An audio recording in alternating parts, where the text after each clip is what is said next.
जय हिंद दोस्तों, आप सभी का बहुत बहुत स्वागत है आपके अपने यूट्यूब चैनल में। आज की टॉपिक है हमारी जनसंख्या एवं नगरीकरण, पॉपुलेशन एंड अर्बनाइजेशन। आज की टॉपिक में हम ये पढ़ने वाले हैं। इंडियन ज्योग्राफी की क्लासेस चल रही हैं, एनसीईआरटी सार संग्रह इस बुक का नाम है, जिसमें मैं आपको पॉपुलेशन एंड अर्बनाइजेशन पढ़ाने वाला हूँ। आपको बता देना चाहता हूँ, हिस्ट्री, पॉलिटी, इकोनॉमिक्स कंप्लीट हो चुका है और जियोग्राफी आपका चल रहा है। तो भारत के संविधान की जो 7वीं अनुसूची है, 7वीं अनुसूची में अनुच्छेद 246 के अंतर्गत जनगणना किस सूची का विषय है? तो ये संघ सूची। आपको पता है हमारे देश में प्रति 10 वर्षों में जनगणना कराया जाता है। लास्ट जनगणना 2011 में हुआ था। इस बार जनगणना कोरोना के चलते डिले हुआ और ये डिले होते होते 2025 तक हो चुका है। देखिए अभी कमेटी बैठेगी तो 2026 तक हो सकता है जनगणना पे कुछ हमारा रिजल्ट आ सके। जनगणना 2011 के बात करें, यहाँ पे याद रखिएगा संघ सूची में आपकी जनगणना आती है भारतीय संविधान के 7वीं अनुसूची के अनुच्छेद 246 के अंतर्गत। जनगणना 2011 के अनुसार भारत की कुल जनसंख्या कितनी है? टोटल जनसंख्या पूछ रहा है आपसे, तो 121 करोड़। और अभी माना जा रहा है कि हम अप्रॉक्स 140 करोड़ आपका आ चुके हैं अकॉर्डिंग टू 2021 डाटा। मतलब ये जनसंख्या नहीं है, ये एक ऐसे ही डाटा है कि इस हिसाब से हम ग्रोथ कर रहे हैं। स्वतंत्रता के पश्चात भारत में कुल कितनी जनगणनाएं हुई हैं? तो भारत की स्वतंत्रता के पश्चात हमारे देश में कुल 7 जनगणना हुई हैं। विश्व की कुल जनसंख्या में भारत का प्रतिशत कितना % है? तो विश्व की जनसंख्या में भारत का प्रतिशत 17.5 है और ये अभी बढ़कर अप्रॉक्स 19 हो जाएगा जो अभी आपकी जनगणना रिपोर्ट आएगी तब। भारत में जो पहली जनगणना हुई थी वह कब हुई थी?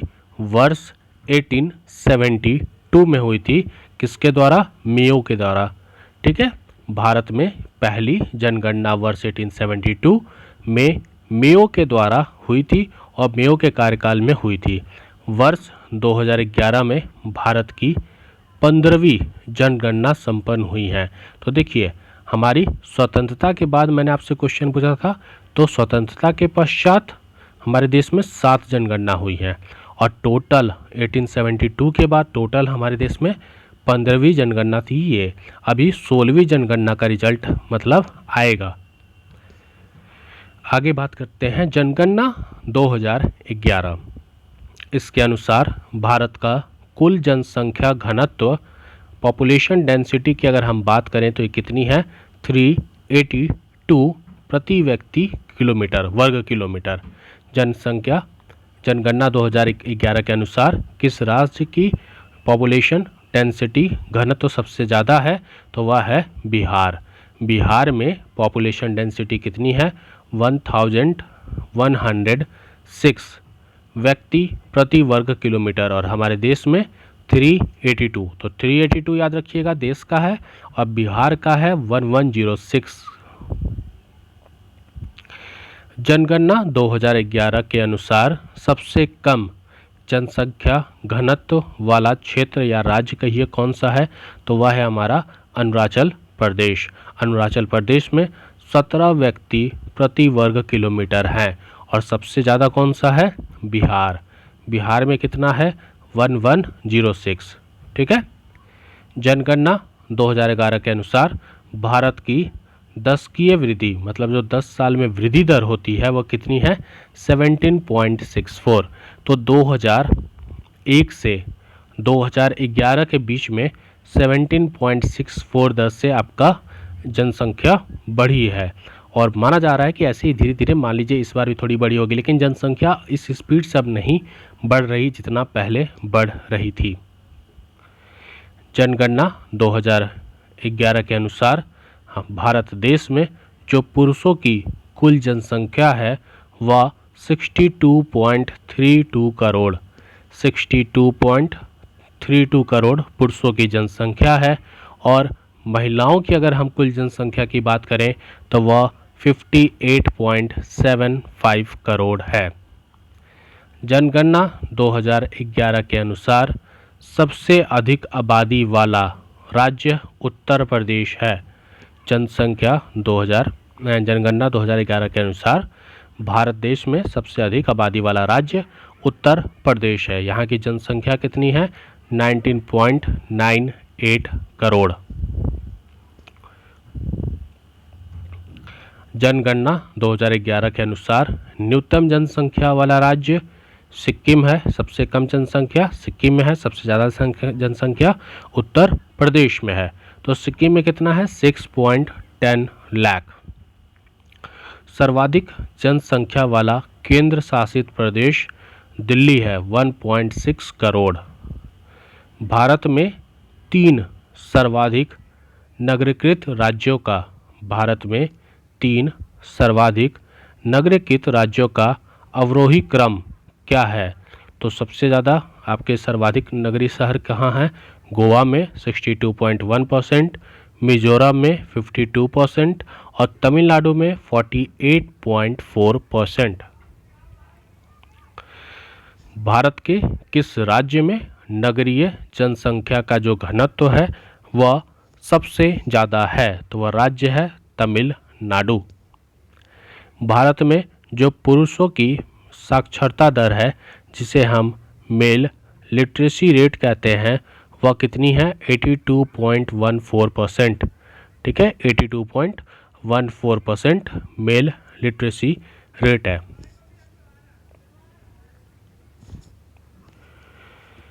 जनगणना 2011 के अनुसार जनगणना आयुक्त उस टाइम पे सेंसस कमिश्नर कौन थे? तो सी चंद्रमौली जी सेंसस कमिश्नर थे। छत्तीसगढ़ के किस जिले में आदिवासी जनसंख्या का प्रतिशत सबसे अधिक है? तो जो दंतेवाड़ा जिला है छत्तीसगढ़ का, उसमें आदिवासियों की जो जनसंख्या है वह सबसे ज़्यादा सर्वाधिक है। वर्ष 1911 से लेकर वर्ष 1921 के दशक में जन्म का जो वृद्धि दर है वह नकारात्मक रहा था। कितना? -0.31%। इसीलिए यह वर्ष ग्रेट डिवाइड ईयर कहलाता है, वृहद विभाजक वर्ष। याद रखिएगा, वर्ष 1911 से वर्ष 1921 को हम आपका जन्म बर्थ रेट था वो नेगेटिव में था। नेगेटिव में बर्थ रेट था इस दशक में, इसीलिए इसे हम ग्रेट डिवाइड ईयर कहते हैं। जनगणना 2011 के अनुसार सबसे कम जनसंख्या वाला केंद्र शासित प्रदेश कौन सा है? तो जनगणना 2011 के अनुसार हमारे देश में सबसे कम जनसंख्या वाला केंद्र शासित प्रदेश लक्षद्वीप है, जिसकी जनसंख्या कितनी है? 64.47 हजार। भारत की कुल साक्षरता दर, लिटरेसी रेट की बात हो रही है, कितनी है? 73.4%। महिलाओं की कितनी है लिटरेसी रेट? 60.546% और टोटल कितनी थी? 82%। तो याद रखिएगा, 65 महिलाओं की और कुल 73 और मेल की 82।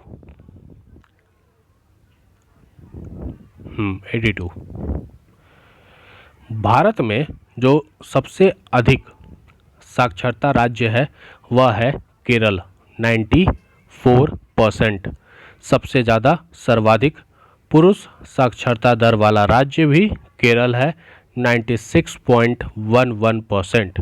और महिलाओं में सबसे ज़्यादा साक्षरता दर वाला राज्य भी केरल ही है, 92.11%। तो केरल की जो टोटल साक्षरता दर है वह 94% है, मेल की 96% और फीमेल की 92.1% है।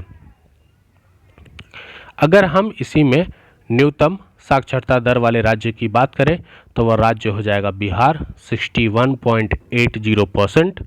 वर्ष 2011 की जनगणना के अनुसार भारत के मेघालय में स्त्री पुरुष शिक्षा में सबसे कम अंतर है। तो भारत के मेघालय में जो स्त्री पुरुष शिक्षा में सबसे कम अंतर कहाँ है? आपका मेघालय में। न्यूनतम पुरुष साक्षरता दर भी आपका बिहार है, यहाँ पे 71.2% साक्षरता दर है।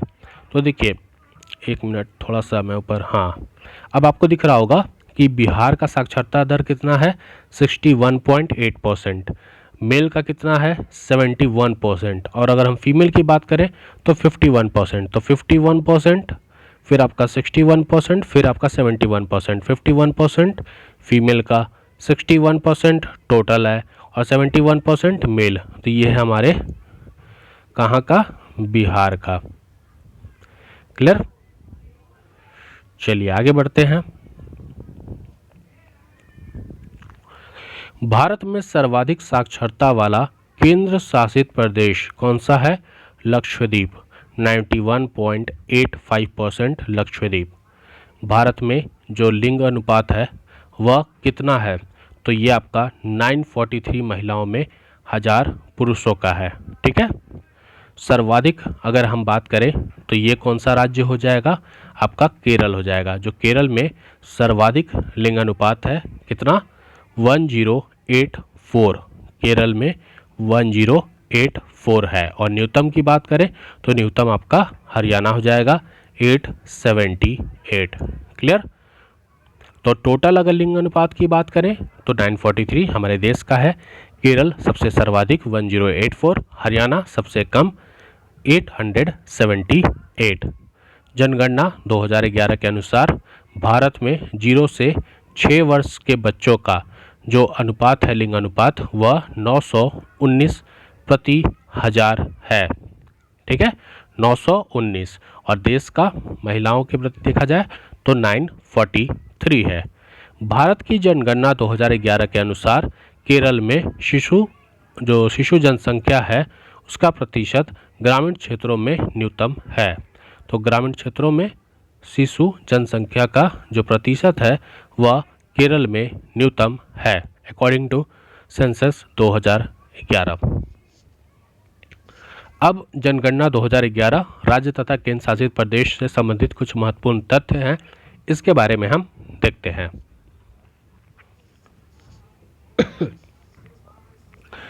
सबसे पहले कुल जनसंख्या, इसका घनत्व और साक्षरता दर करके हम देखेंगे। उत्तर प्रदेश की बात करते हैं, सबसे ज़्यादा जनसंख्या यहीं पे है, आपका लगभग 19 करोड़। 10 की वृद्धि देखा जाए तो 20% है। जनसंख्या का घनत्व आपका देख लीजिए 829 है और लिंग अनुपात 912 और साक्षरता दर 67.68%। आप जिस राज्य से बिलोंग करते हैं उस राज्य का आप अच्छे से यहाँ पर देख लीजिएगा, क्योंकि मैं हर राज्य का अगर बढ़ाने लगा तो वीडियो लेंदी हो जाएगी, तो मैं आपको इम्पोर्टेंट बता देता हूँ। महाराष्ट्र का 11 करोड़ है जनसंख्या, वृद्धि दर आपका 15.9% है, जो जन घनत्व है वो 365 है, अनुपात 929 और साक्षरता दर 82.3%। बिहार का जनसंख्या 10 करोड़, 10 की वृद्धि 25% के आसपास है, जन घनत्व सबसे ज़्यादा 1106, आपका अनुपात है 918 और लिटरेसी रेट है 61%। पश्चिम बंगाल 9 करोड़ जनसंख्या है, 13% की 10 की वृद्धि देखी गई है, 13-14% की। जन घनत्व इसका 1028 था, पहले सबसे ज़्यादा इसी का था, फिर बिहार का हो गया 950 आपका अनुपात है और 76% आपकी लिटरेसी रेट है। आंध्र प्रदेश 8 करोड़ जनसंख्या, 10 की वृद्धि 11.10%, जन घनत्व 308, अनुपात आपका 993 और 67% लिटरेसी रेट। मध्य प्रदेश 7 करोड़ की जनसंख्या है, लमसम 20.30% आपका 10 की वृद्धि है, 555 आपका जन घनत्व है, लिंग अनुपात आपका 996 और 80.09% साक्षरता दर है। तमिलनाडु की बात करें 7 करोड़ जनसंख्या, 4.9% 10 की वृद्धि, 236 आपका जन घनत्व है और अनुपात है 931 और 69.32% आपका लिटरेसी रेट है। राजस्थान 6 करोड़ जनसंख्या, 21% आपकी 10 की वृद्धि, जन घनत्व 200, अनुपात आपका 928, 66.11% आपका लिटरेसी रेट है। कर्नाटका 6 करोड़ जनसंख्या, 10 की वृद्धि आपका 15% है, जनघनत्व 319, आपका अनुपात है 973 और 75.4% आपका लिटरेसी रेट है।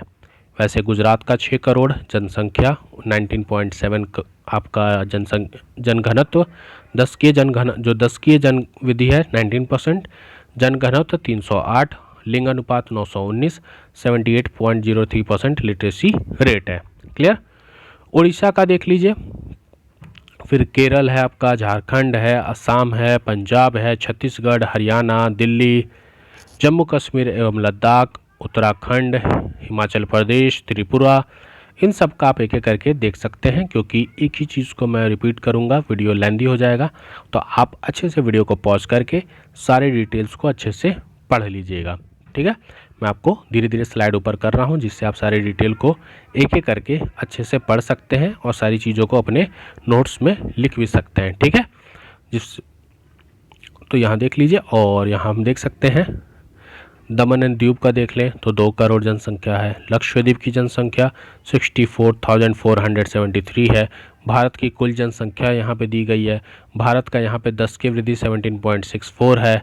382 भारत की घनत्व है, और ये आपका लिंग अनुपात 943 है, और साक्षरता दर भारत का 73.04% है।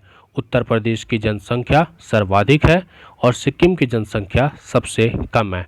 सबसे ज़्यादा उत्तर प्रदेश, सबसे कम आपका सिक्किम राज्य है। क्लियर। तो जनगणना 2011 आपको पूरी तरीके से अच्छे से क्लियर हो गया होगा। जनसंख्या एवं नगरीकरण, पॉपुलेशन एवं अर्बनाइजेशन चैप्टर हमारा कंप्लीट हुआ। आपको वीडियो अच्छी लगी हो, वीडियो को लाइक करें, चैनल को सब्सक्राइब कर लें, जिससे आपको इस टाइप के वीडियोस आपको डेली अपडेटेड मिलते रहें। और कोई कमेंट आप करके कमेंट बता सकते हैं, आपको वीडियो कैसा लगा, कोई कन्फ्यूज़न कोई डाउट हो तो पूछ सकते हैं। मिलते हैं नए वीडियो में। जय हिंद, जय भारत।